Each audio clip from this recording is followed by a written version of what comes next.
Assalamualaikum warahmatullahi wabarakatuh. Alhamdulillahi rabbil alamin. Hamdan tayyiban mubarakan fih mubarakan alaih kama yuhibbu rabbuna wa tarda.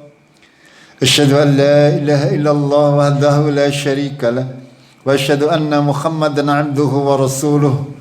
Allahumma salli wa sallim wa barik ala Muhammad wa ala alihi wa ala sahbihi ajma'in. Amma ba'd. Qala Allah Ta'ala fil kitabihil karim. A'udzu billahi minasy syaithanir rajim. Ya ayyuhalladzina amanu taqullaha wa qulu qawlan shadidan yuslih lakum a'malakum wa yaghfir lakum dhunubakum. Wa may yuti'illaha wa rasulahu faqad faza fawzan 'aziman.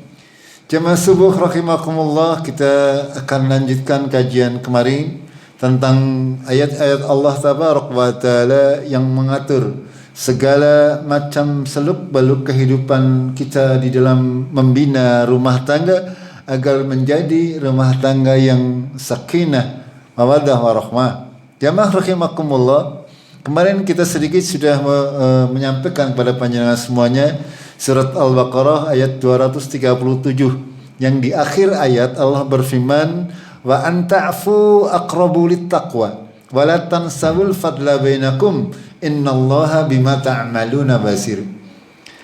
Allah memberikan kabar kepada kita wa anta'fu aqrabu littaqwa, bahwa pemaafan itu lebih dekat kepada ketakwaan.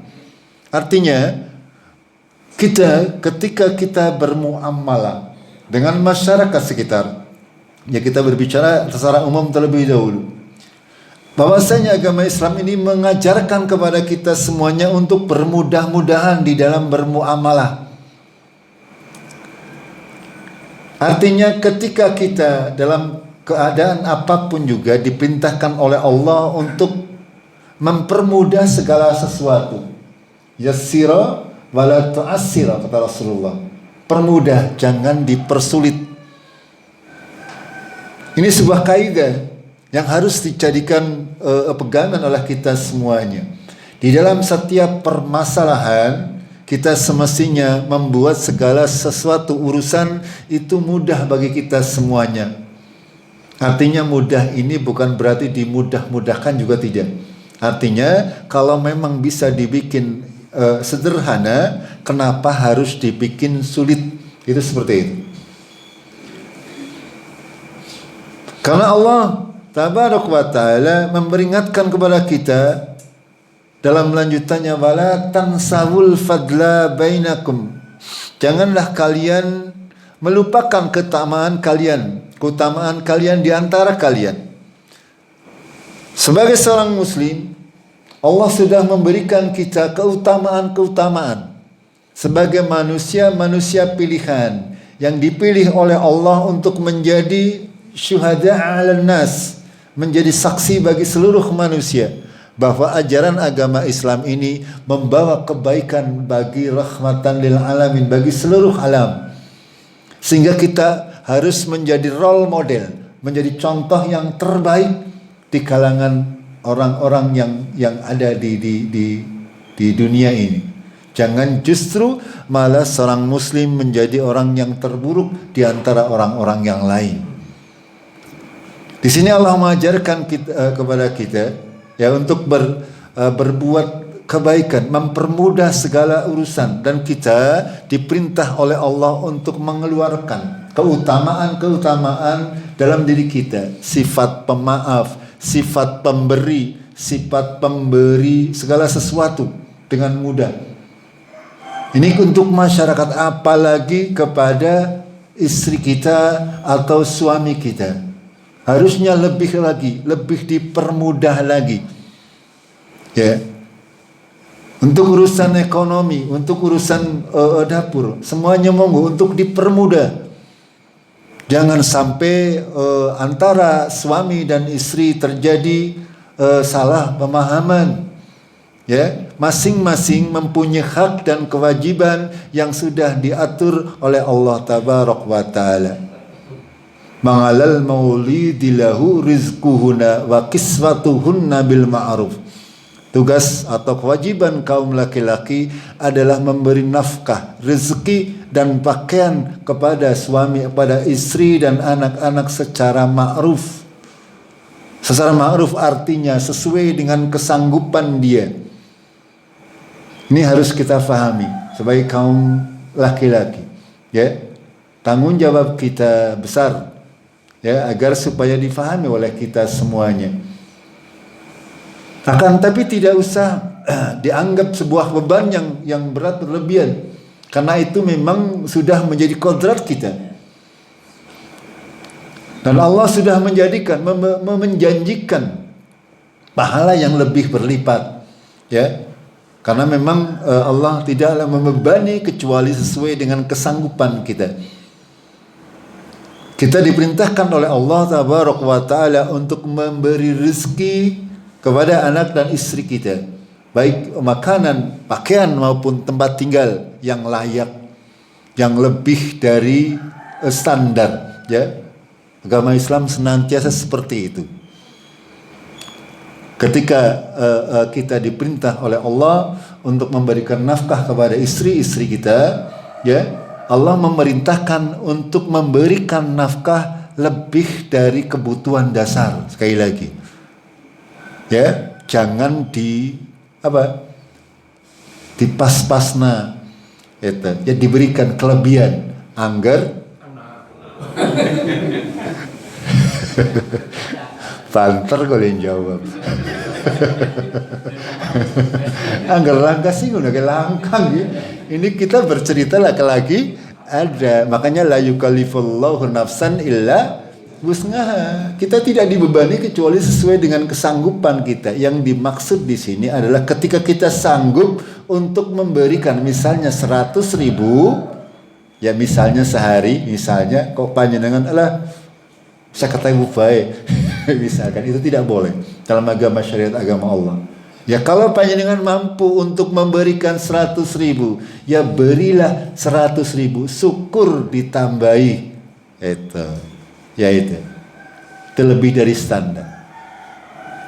Dan Allah di dalam akhir ayat, perhatikan ya, ayat 237 ini Allah berfirman, innallaha bima ta'maluna basir. Allah mengetahui apa-apa yang kalian lakukan di rumah. Jangan kira Allah tidak tahu apa-apa yang panjenengan lakukan kepada istri, kepada anak, bagaimana panjenengan menafkahi. Walaupun orang luar tidak tahu, Allah Maha. Ini yang harus kita pahami. Okay? Ini sebuah pendidikan dalam agama kita yang sangat-sangat mulia. Bahkan dalam kehidupan berkeluarga pun kita diawasi betul oleh Allah Tabaraka wa Ta'ala langsung. Makanya jangan main-main. Ya, kita berumah tangga atas nama Allah. Ya, menjadikan Allah sebagai pengawas kita. Makanya tidak boleh kita sembarangan. Ya, kita tidak boleh memperlakukan istri dan anak kita dengan semena-mena, dengan tidak adil dan sebagainya. Begitu juga istri. Ya, kadang ada juga istri yang ya kadang-kadang untuk masalah harta kadang-kadang ya ada juga. Katanya anggar duitnya bojota khusus nggih. Kalau duitnya suami itu milik bersama. uangmu apa namanya? Uangku adalah uangku, uangmu ya uangku. Itu ada seperti itu. Tapi ini monggo, ini semuanya monggo untuk diatur sedemikian rupa. Yang penting ada komunikasi itu, biar tidak ada salah pemahaman. Ini ya, kita bagaimanapun juga kita berkeluarga itu adalah bukan hubungan darah. Ya, ketika terjadi sesuatu ya kita tidak mengharapkan, akan tetapi itu semuanya bisa saja terjadi kepada kita. Makanya harus diatur sedemikian rupa, ya, agar supaya kita benar-benar mengetahui hak dan kewajiban masing-masing. Gitu. Jamaah rahimakumullah, itu Al-Baqarah 287, 2 ayat terkait ayat-ayat cinta. Ya, kemarin 187, 237, sekarang kita melanjut ke ayat yang ketiga. yaitu surat Ar-Rum ayat 21. Ayat ini sering ya dijadikan label undangan. Akan tapi kadang-kadang kur diwaca tok orang ngerti maksudnya. Gimana betul? Ya rata-rata seperti itu. Allah berfirman, "A'udzubillahi minasyaitonirrajim. Wa min ayatihi an khalaqalakum min anfusikum ajwajan litaskunu ilaiha wa ja'ala bainakum mawaddatan wa rahmah inna fi dzalika laayatin liqaumin yatafakkarun." Sebuah ayat yang sangat mulia sebenarnya. Ya, mengandung pemahaman romantisme dalam berkeluarga. Ini benar-benar agar supaya kaum muslimin sebelum membina sebuah rumah tangga memahami betul apa tujuan daripada kita berkeluarga. Ya, tujuan kita berkeluarga adalah yang pertama adalah untuk menjalankan sunnah Nabi kita Rasulullah Sallallahu Alaihi Wasallam. Di antaranya itu. Yang kedua di antaranya juga untuk mengekspresikan syahwat kita di jalan yang benar, di jalan Allah. Di samping untuk memperoleh keturunan, karena memang secara naluriah itu adalah seperti itu. Itu di antara tujuan-tujuan daripada kita membina rumah tangga. Dan ini sebuah perkara yang besar dalam urusan agama ini. Sehingga tidak mungkin Allah akan membiarkan kita untuk menjalani kehidupan ini tanpa ada arahan dan rambu-rambu yang harus kita fahami. Makanya Allah berfirman di dalam surat Ar-Rum ini, wa min ayatihi. Ketika kita membaca seperti ini, ya, dan dari ayat-ayatnya, itu maksudnya apa-apa yang akan disampaikan oleh Allah dalam lanjutannya itu menandakan bahwasanya Allah itu ada. Menandakan bahwasanya Allah itu akan mencampuri kehidupan kita. Bahwasanya Allah itu akan senantiasa mengawasi kita. Keyakinan yang harus kita yakini dalam hati kita, bahwasanya apa-apa yang disampaikan oleh Allah kepada kita semuanya itu menjadikan kita semakin yakin bahwasanya memang Allah itu ada. Itu seperti itu. Makanya Allah memulai dengan kalimat wa min ayatihi, dan di antara tanda-tanda ayat-ayatnya, di antara tanda-tanda kekuasaannya. Apa? An khalaqalakum, dan diciptakan bagi kalian min anfusikum, dari diri kalian. Kenapa Allah mengatakan wa an khalaqalakum min anfusikum? Ini dari awal. Dari awal penciptaan bahwasanya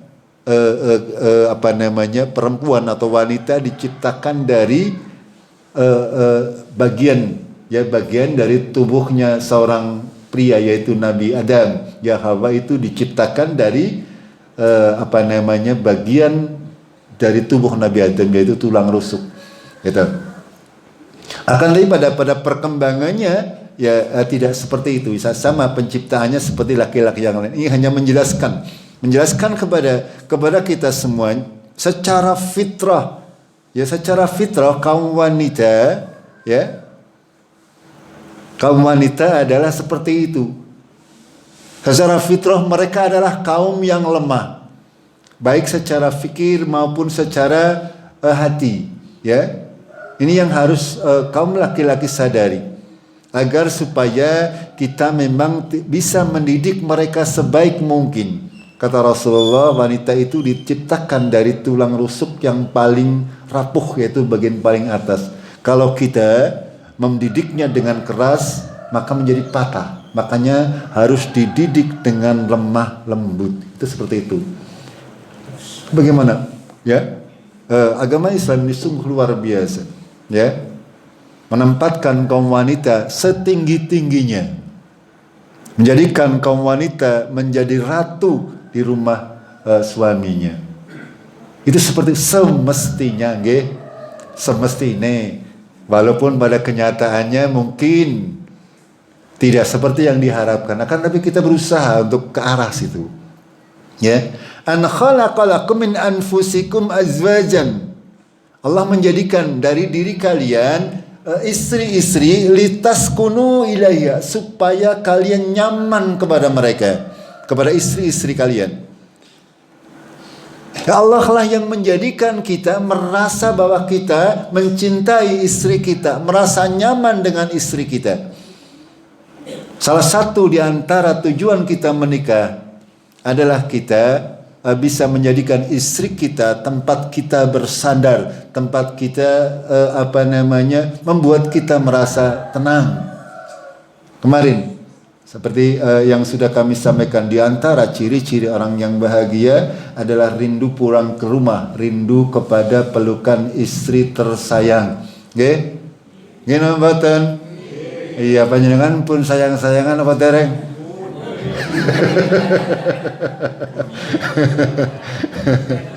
Etel, monggo mulai dilatih dan dipraktekkan. Iya, insya Allah ya. Jangan, tidak apa-apa, tidak ada yang terlibat. Artinya ketika kehidupan ini sudah berjalan ya panjenengan melakukan aktivitas yang banyak, yang capek dan sebagainya, panjenengan monggo mencari hiburan, tapi jangan hiburan di luar, mencari hiburan kepada istri masing-masing, maksudnya nggih. Jangan istri orang. Haram kalau yang lain. Itu ya. Makanya Allah memfirmankan litaskunu ilaiha, supaya kalian nyaman. Dan ini adalah tanda kekuasaan Allah. Hati ini milik Allah. Ya, yang bisa membolak-balikan hati kita adalah Allah Tabaraka wa Ta'ala. Hati kita adalah sesuatu yang tidak bisa mantap. Semuanya Allah yang menguasai. Makanya kita ketika memohon kepada Allah, di Rasulullah mengajarkan dengan kalimat ya muqallibal qulub, ya sabbit qalbi ala dinik. Wahai zat yang membolak-balikan hati, tetapkan aku di atas agamaku. Begitu juga dengan masalah percintaan ini, ya masalah kasih sayang ini. Bagaimana Allah yang menjadikan kita mencintai istri kita yang sebelumnya kita tidak tahu barangkali, ya, yang sebelumnya kita tidak mengenal. Bagaimana Allah menjadikan kita sayang kepada istri-istri kita. Ini semuanya adalah rahmat Allah Tabaraka wa Ta'ala yang harus kita syukuri. Itu. Dari pertama litaskunu ilaiha, supaya kalian condong kepada mereka. Pertama yang kita rasakan adalah dahulu kala zaman muda yang melirik-melirik mandan naksir nggih. Itu dulu zaman muda, ya. Itu sehingga timbullah rasa cinta. Lalulah ketika sudah tercapai kesepakatan, dibangunlah mahligai rumah tangga. Maka di sini Allah melanjutkan wa ja'ala bainakum mawaddatan warahmah. Ya, ketika sudah menjalin rumah tangga, maka Allah menjadikan di antara kita suami istri cinta dan kasih sayang. Ya. Ini semuanya adalah rahmat dari Allah Tabaraka wa Ta'ala yang harus kita syukuri dan dijaga. Ya, mawaddah warahmah ini harus dijaga nganti kaki-kaki nini agar betul ya, benar. agar betul kaki-kaki nini ya. Kita jaga bersama-sama. Dan dijaganya otomatis dengan senantiasa apa? Dengan senantiasa watawasau bil haq watawasau bis sabr. Itu ya. Di dalam kita berkeluarga, di samping menjaga hal-hal yang seperti yang sudah diutarakan oleh Allah, yang kita sudah kaji kemarin-kemarin cara-caranya, yang utama juga adalah kita senantiasa berwasiat dalam kebenaran dan kesabaran kepada istri dan anak-anak kita. Begitu juga para istri ya saling menasehati, saling mengingatkan, bukan menasehati. Kalau suami menasehati istri, kalau istri mengingatkan suami. Itu seperti itu. Ya. Agar supaya apa? Agar supaya karena ini semuanya adalah pemberian dari Allah Tabaraka wa Ta'ala. Kalau kita taat kepada Allah, kita bertakwa kepada Allah, Allah akan menjadikan cinta dan kasih sayang kita di dalam keluarga kita kepada istri kita itu langgeng. Kalau kita bertakwa kepada Allah. Akan tapi ketika dalam keluarga ini antara suami dan istri tidak bertakwa kepada Allah, yang terjadi ya banyak akan ditimbulkan oleh Allah, hatinya akan dihinggapi penyakit-penyakit. Ini yang menyebabkan terkadang sebuah rumah tangga itu retak di tengah jalan. Itu seperti itu. Sebab utamanya karena mereka tidak bertakwa kepada Allah Tabaraka wa Ta'ala. Sebab utamanya. Maka ini penting ya, untuk senantiasa berwasiat dalam kebaikan dan kesabaran.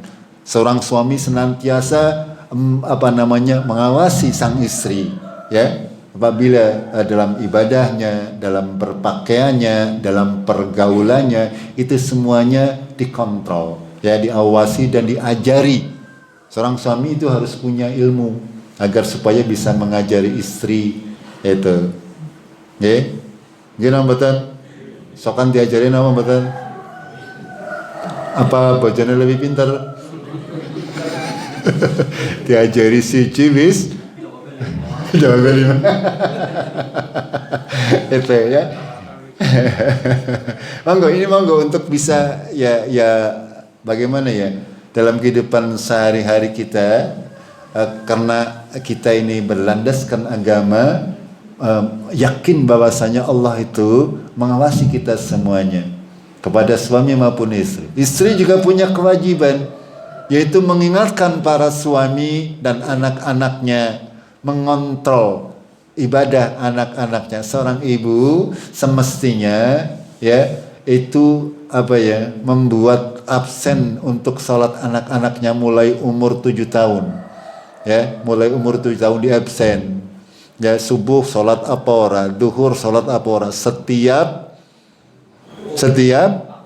hari ya, setiap hari. Tidak boleh ada yang terlewat.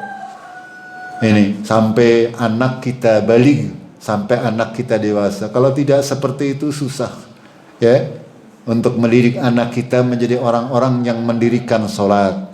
Ini tugas para ibu. Tanggung jawab ada di bapak ya. Walaupun ini tugas ibu, tapi tanggung jawab utama adalah ramane.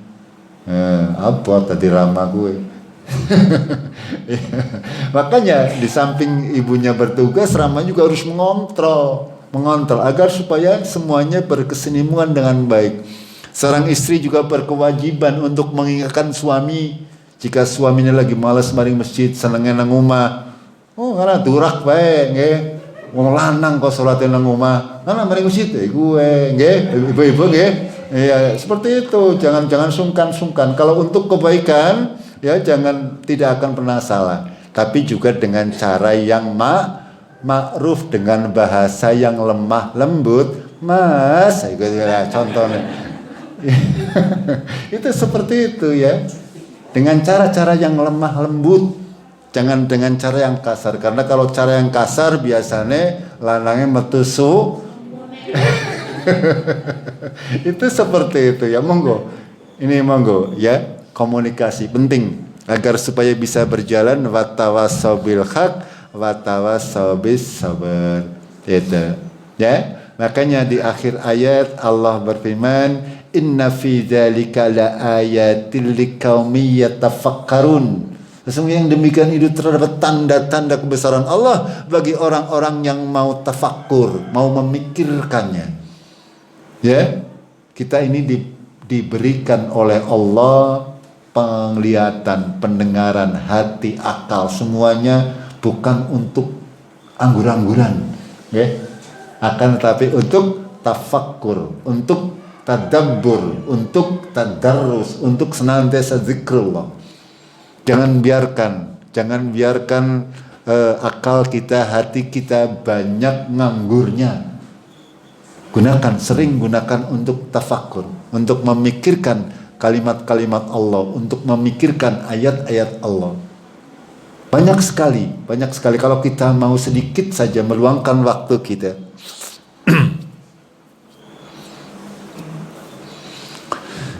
Juga dalam ayat yang lain Allah berfirman, "Huwallazi khalaqakum min nafsin wahidatin."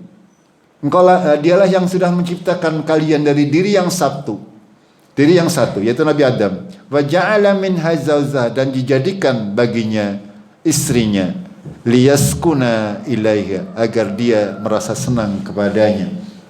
Sekali lagi jamaah rahimakumullah, bahwasanya memang secara fitrah Allah sudah menjadikan kita untuk senang kepada istri kita, senang kepada kaum perempuan, yaitu akan tetapi sekali lagi Allah tabaraka wa taala memberikan tuntunan di dalam beragama, bagaimana kita harus menyalurkan apa yang sudah diciptakan oleh Allah untuk kita secara benar sesuai syariat dengan tidak melanggar ketentuan Allah tabaraka wa taala.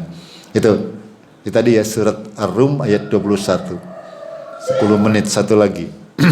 Surat Al-Baqarah lagi ayat 222 dan 223. Allah memulai dengan kalimat wa yas'alunaka 'anil mahid, dan mereka bertanya kepadamu tentang haid. Agama mana yang bercerita tentang haid? Tidak ada. Ya, hanya agama Islam. Masalah haid saja diatur di dalam Al-Qur'an. Ini kesempurnaan agama kita. Kul, katakanlah, huwa adan, itu adalah penyakit. Fa'tazilun nisa'a fil mahid, jauhilah oleh kalian istri-istri kalian ketika mereka dalam keadaan haid. Wala taqrabuhunna, janganlah kamu dekati mereka hatta yadkhun, sampai mereka suci dari haid tersebut. Fa idza tatahharna, ketika mereka sudah suci, fa'tuhunna, datangilah mereka min haitsu amarakumullah, dari arah yang mana, dari mana Allah memerintahkan kalian untuk mendatangi mereka. Innallaha yuhibbut tawwabin wa yuhibbul mutatahhirin. Sesungguhnya Allah menyukai orang-orang yang suka bertobat, dan Allah mencintai orang-orang yang mensucikan diri. Ini ayat yang sangat luar biasa menurut saya. Bagaimana Allah, agama yang ketika orang berpikiran agama itu mau sholat tok, ternyata tidak. Di sini ada sebuah kalau orang sekarang berkata itu sex education, ya, pendidikan seks itu, ya. Bagaimana agama Islam mengatur sedemikian rupa, bahkan untuk urusan seks, untuk urusan hubungan suami istri diatur sedemikian rupa agar supaya semuanya berjalan sesuai dengan fitrahnya, itu. Tidak terjadi penyimpangan-penyimpangan yang justru akan membahayakan kita sebagai manusia. Ya. Ayat ini dimulai dengan pertanyaan tentang haid, karena zaman orang-orang Yahudi, ya, orang-orang Nasrani itu mereka berlebih-lebihan. Orang Yahudi itu mempunyai syariat mereka, ketika wanita haid, boro-boro didekati, madang berokna bareng. Itu orang Yahudi. Ya. Itu. Orang Nasrani ekstrim lagi. Orang Nasrani itu walaupun haid boleh kita setubui. Itu. Akan tapi agama Islam ini mengatur agar supaya mengambil jalan tengah. Ya, kata Rasulullah, ketika istri kita dalam keadaan haid, kita boleh ngapain saja kecuali melakukan hubungan seksual, itu yang tidak boleh. Yang lain diperbolehkan. Gitu. Jamaah rahimakumullah, Allah mengatur sedemikian rupa, ya, bahkan Allah memberikan pelajaran, fa'tuhunna min haitsu amarakumullah, ya, maka datangilah mereka dari arah yang Allah mengajar, menyuruh. Ayat ini mengandung bahwa pengertian bahwasanya kita diperintahkan oleh Allah tabaraka wa taala, ya, untuk mendatangi istri kita di tempat yang semestinya. Karena memang, ya, orang-orang kafir, orang-orang yang punya kelainan, mereka kadang-kadang, ya, naudzubillah, melakukan hubungan seksual yang tidak semestinya walaupun kepada istrinya. Itu. Ini jamaah rahimakumullah, ini untuk orang-orang kita yang sudah dewasa, ya. Ya, hal-hal seperti ini wajib untuk kita fahami. Wajib untuk kita fahami. Ini aturan dalam syariat kita, agama Allah. Harus kita fahami dan kita tularkan kepada anak-anak kita. Itu seperti itu. Ya, lalu di akhir Allah berfirman, innallaha yuhibbut tawwabina wa yuhibbul mutatahhirin.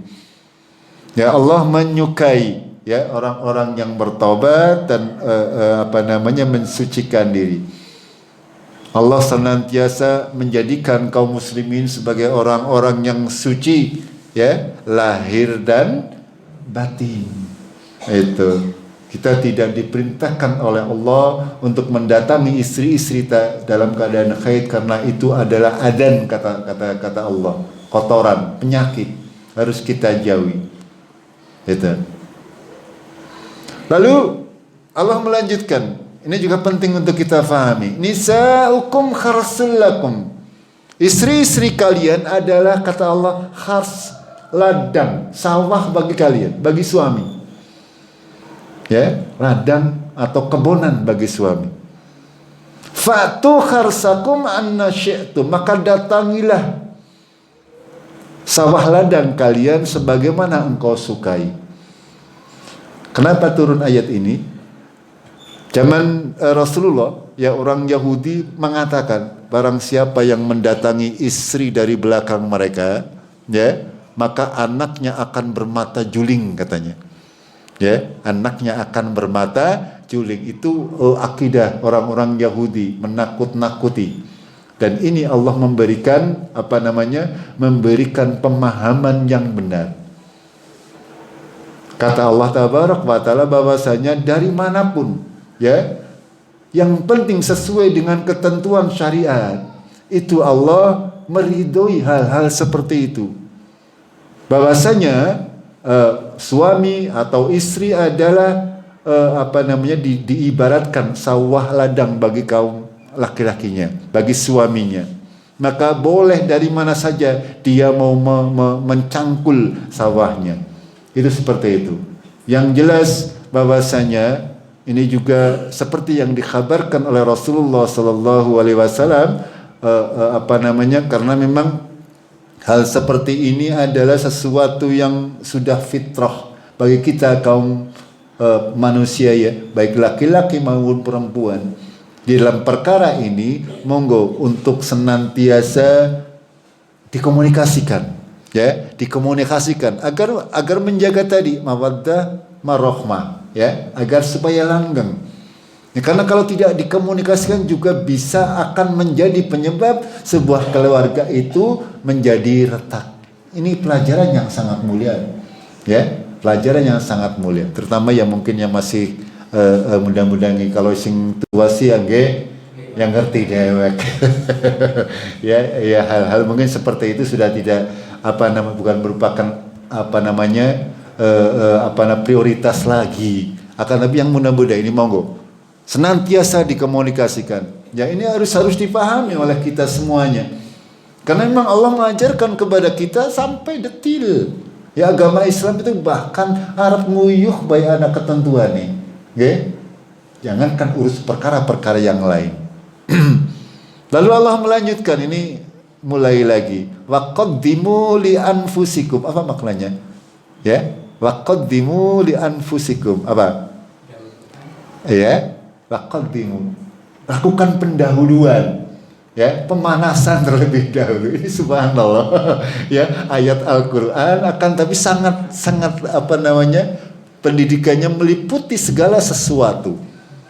Ya, artinya kita, ya, dengan istri kita harus kita perlakukan dengan lembut, asa, jangan asal gabruk lah cara wong sing kadone nggih.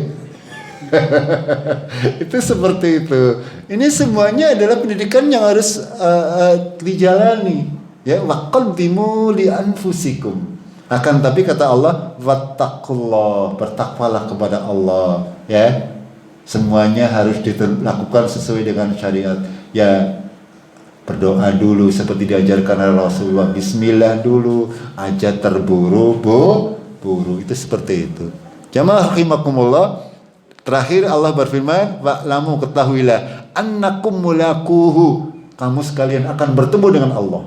Ya, fabasyiril mu'minin, billah kabar gembira kepada orang-orang yang beriman. Ketika kita bertakwa kepada Allah, mengerjakan semuanya sesuai dengan perintah Allah, insya Allah kita akan bertemu dengan Allah tabarak wa ta'ala dalam keadaan bergembira. Allahumma amin. Kita akhiri dengan kafaratul majlis. Subhanakallahumma bihamdik, asyhadu an la ilaha illa anta, astaghfiruka wa atubu ilaik. Assalamualaikum warahmatullahi wabarakatuh.